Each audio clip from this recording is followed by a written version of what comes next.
and welcome to Revolt Power. I'm Coach Kelly Honholtz, and today we're going to be doing a video on laying out and properly installing bus bars to build the module for your DIY Powerwall. So there's a couple things we want to cover today. We're going to be talking about laying out the module itself, how to do it so that you don't get hurt, so that we can do it safely, going over kind of what you need, what supplies are necessary, and just generally the theory of why a Powerwall is set up in a certain way. So let's talk a little bit about what you're going to need today. So we'll talk about the safety gear first. And you'll notice in this video I have my wraparound iPro. I'm over 45, so I've got to have readers in mine. We are going to need gloves. Again, nothing special. These are nitrite impregnated gloves from Walmart. They're about $2. Supplies, we're going to need a couple of shop towels, some canned air, appropriately sized rubber caps, stainless steel flange nuts. These have a surface on them that provide greater clamping power than regular nuts, and plus the fact that they are stainless steel means that they're not going to corrode or rust or otherwise give us problems later on. We are going to need dielectric grease, a couple of cotton swabs, a paper towel, and for tools we need a Sharpie. I use a speed socket with a deep well 8mm socket to install my nuts. We are going to need our bus bars. We're going to be recycling the original ones since they're copper coated nickel and they're actually very, very high quality. And finally, we're going to need a multimeter. So let me adjust the camera and we're going to focus in on the battery itself, and then we'll go from there.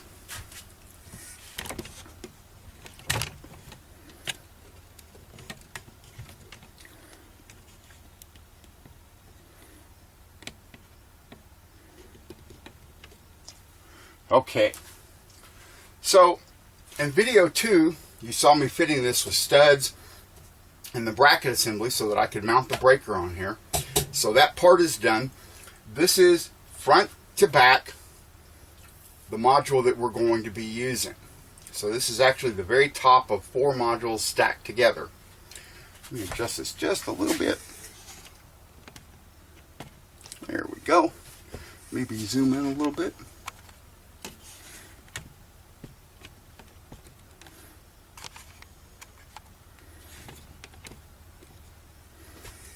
Okay, so once we've done that, we've got our battery here, we've set it up. What we want to do first, get our gloves on.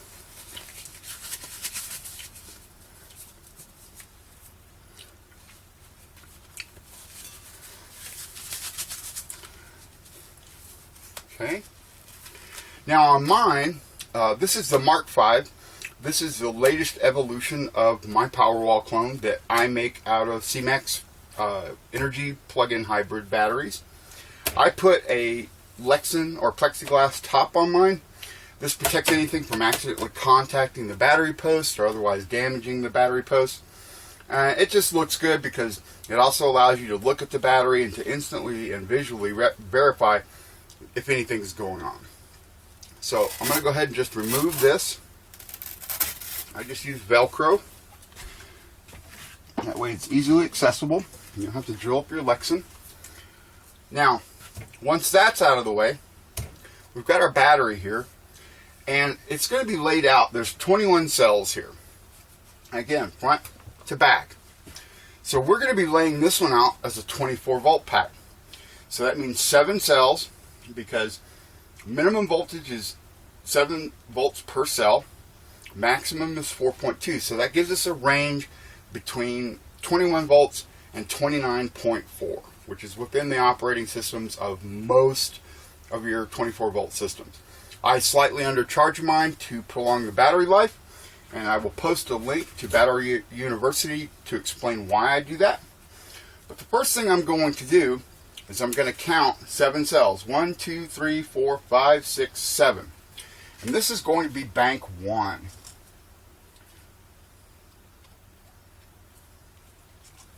Then I'm going to count the next cells. 1, 2, 3, 4, 5, 6, 7. And this is going to be bank 2. And then lastly, this is bank 3. Now this does a couple things for me. It helps me to verify that I'm putting the correct number of bus bars in, and I can quickly look at it and make sure that I'm laying everything out properly so as not to create a short. Once I've done that, it's generally easier for me to work left to right. My positive battery post on bank 7 is always at the left rear. So I'm going to go ahead at this point, grab a cotton swab, and I'm going to put some dielectric grease on it.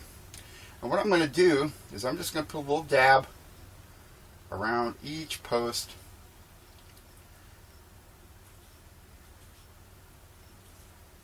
on this side.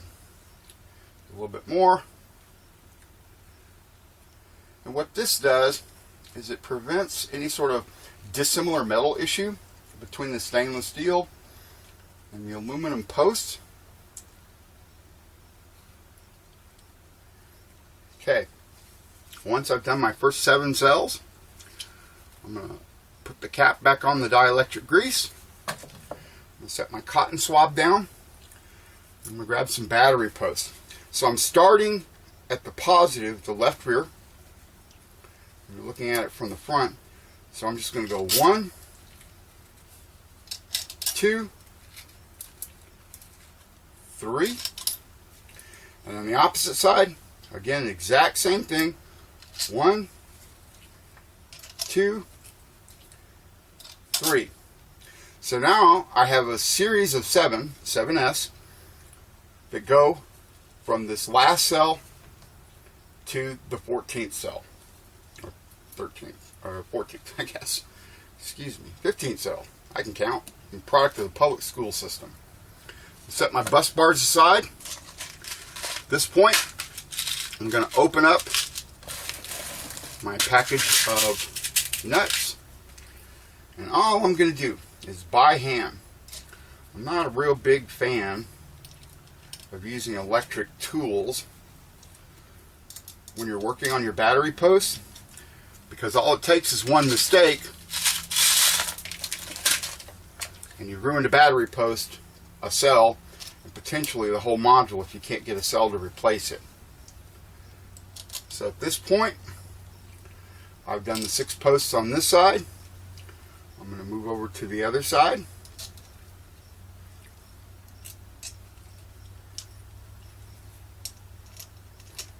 Do these 6.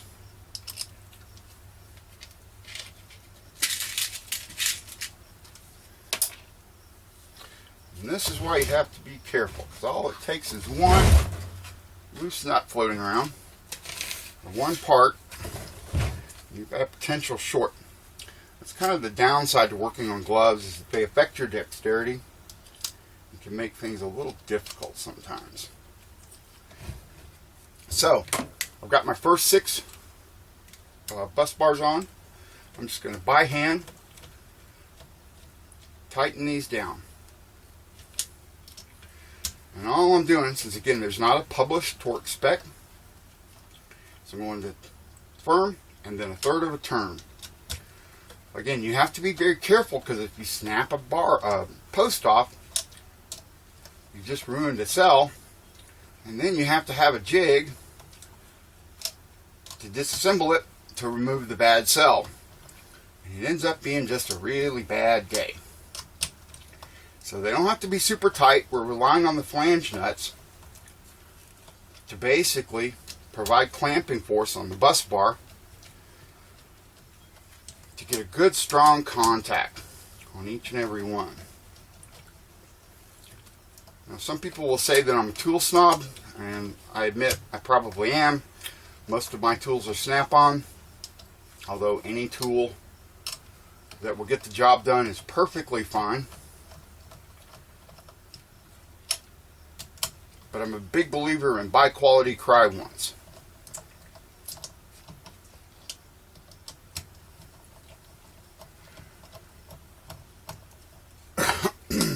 So, at this point, we have our first 7 in. All we're going to do is kind of rinse and repeat. We're going to simply take our dielectric grease, cotton swab, and we are going to move. Again, we got our positive post. So we're going to just work down, get some dielectric grease, both on the mating surface and on the post itself.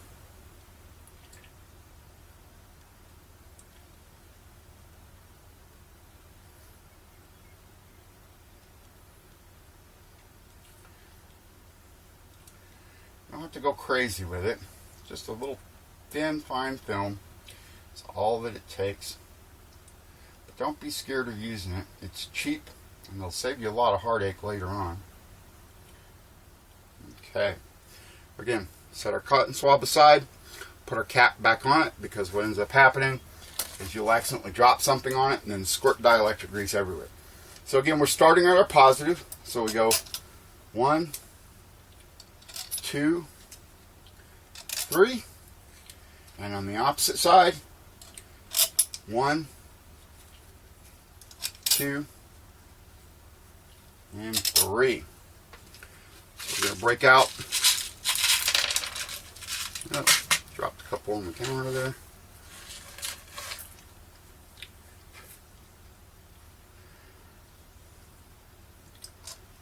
It's easier to do one side at a time.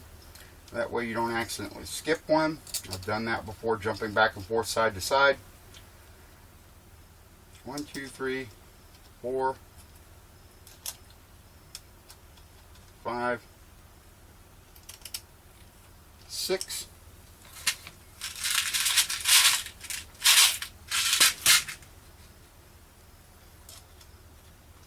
1, 2,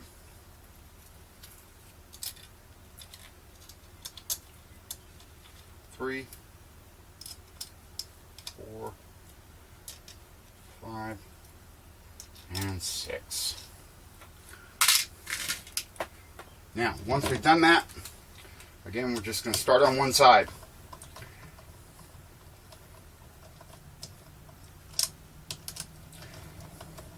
Going again just too tight, and then about a third to a quarter of a turn.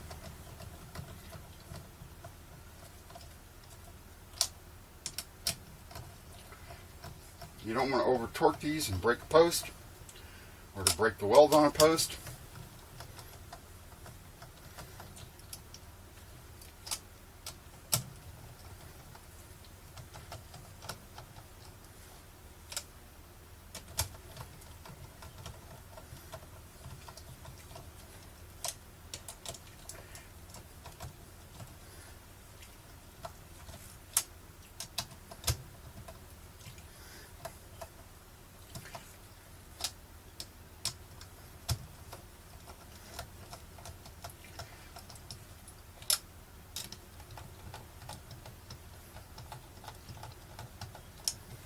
And you'll see it's not much slower doing it by hand and doing it properly and using an electric tool.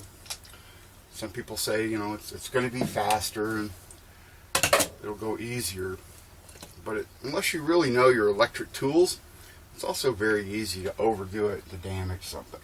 So again, I'm starting at my positive post here. A little too much there.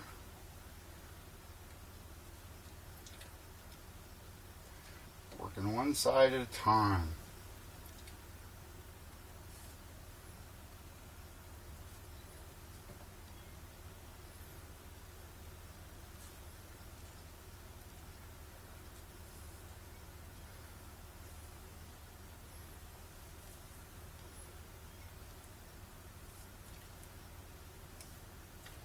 You usually get about enough on the swab to do about 2, maybe 3 posts at a time before you got to apply a little bit more.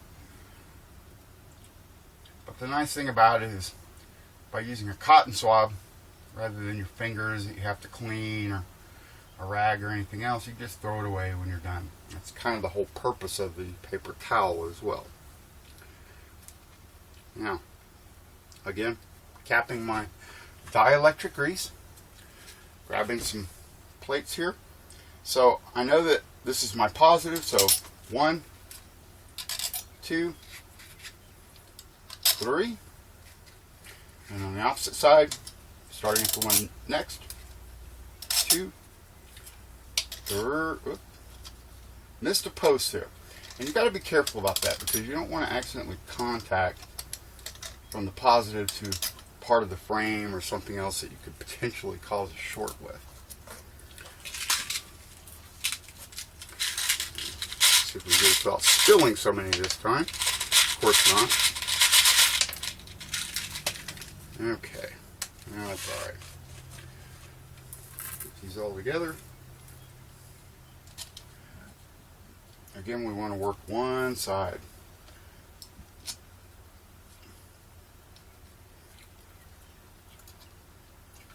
Now, these posts are tapered at the top, so the chances of cross-threading are very, very minor. But, again, this is why we start it by hand. That way, if we feel any resistance, we can immediately stop, back the nut off, and figure out where it's going wrong. Our big thing here is to not damage the post. I know I keep saying that, but if you've ever experienced it and ruined a battery module, it's a very real danger. So I'm going to keep harping on it. And there we go. So, at this point, I've got all my nuts on. I don't need any more nuts at this point. I'm going to go ahead and close this and latch it in case that way it doesn't get knocked over and we end up with a pile of nuts everywhere that we got to sweep up off the floor. Now, one of the things I should have mentioned, this one's not bad because it had the plastic cover on it, the Lithium cover. But if you notice that there's any dirt or debris, a lot of these come out of salvage yards and sometimes they can be dusty inside. You can use your canned air. Just clean them off real quick. Just blow them off. You want to make sure that you don't try and use any solvents or WD-40 or PB Blast or anything like that. They contain petrochemicals that can damage the plastic, either the mylar surface or the plastics that are used to divide the cells. We don't want to do that. So just compressed or canned air. Be careful of moisture content if you're using a compressor, because they will gather water. So if you have a dehumidifier on your compressor, that's probably a really smart way. Okay, and here's our last one. So, now that we've got that done, we take our multimeter, open that up. I'm going to set it to DC. Set this here. And I'm going to go from the positive post on bank 3 to the negative post on bank 3. 24.73. Positive post on bank 2 to the negative post on bank 2. 24.73. Positive post on bank 1 to the positive post on bank 1, or negative post on bank 1. 24.73. Perfect. Now this actual module came out of a 2014 Ford C-Max Energy plug-in hybrid, but I got really lucky on this one. I noticed on the build date that it was August of 2019, so I pulled the service records up because I had the VIN to the car, and I actually found out that this battery was built in August of 2019, but it was installed in June of 2020. So I just bought this battery a couple of months ago, and it literally had less than 20,000 miles on it. I basically got a smoking deal on a almost brand new battery. So that's kind of my brag point. This one's going to go to a client up in the mountains of Colorado. So now we take our little rubber caps. Get a good handful of them. We're just going to go down. It doesn't matter what order you go in. Again, I keep harping on it. These caps, or these posts, are very, very delicate. They're just threaded aluminum. So we want to do everything within our power to protect and save them. All these, the flange nuts, the caps, all come off Amazon. They're not hard to find. But this is the difference between an amateur build, and you'll notice that I'm skipping our bank ones because I still have to put the wires on them at this point. But I do want to go ahead and do all the ones that have bus bars on them. And then all you've got to do is, once you have, there's 21 cells, so that means there's 42 posts. And because there's 4 modules in each assembly, 42 times 4 is 168. So you get to do this over and over again. This is probably one of the most tedious aspects of building it.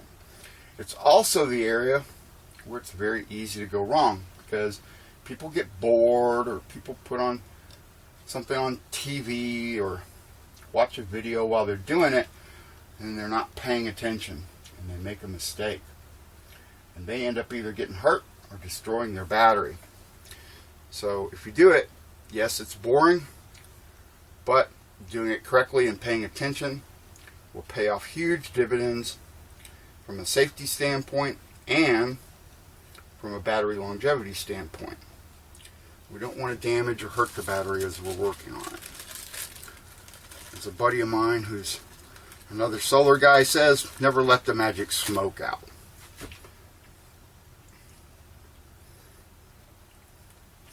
So we'll be done here in just 1 second. This is kind of boring to watch because you're just watching the same thing over and over, and I could probably speed up the video and post editing, but it's always good to see how somebody who's done it a time or 10 is doing it. I tell my students,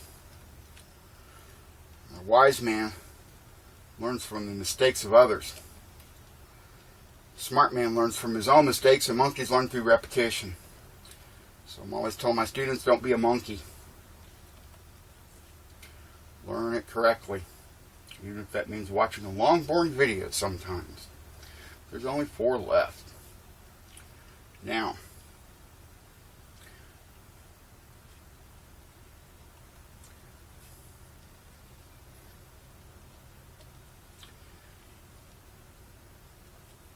and the last one. So, now we know this battery is ready to go. And next, what I'll be covering in the next video is, let me adjust this back.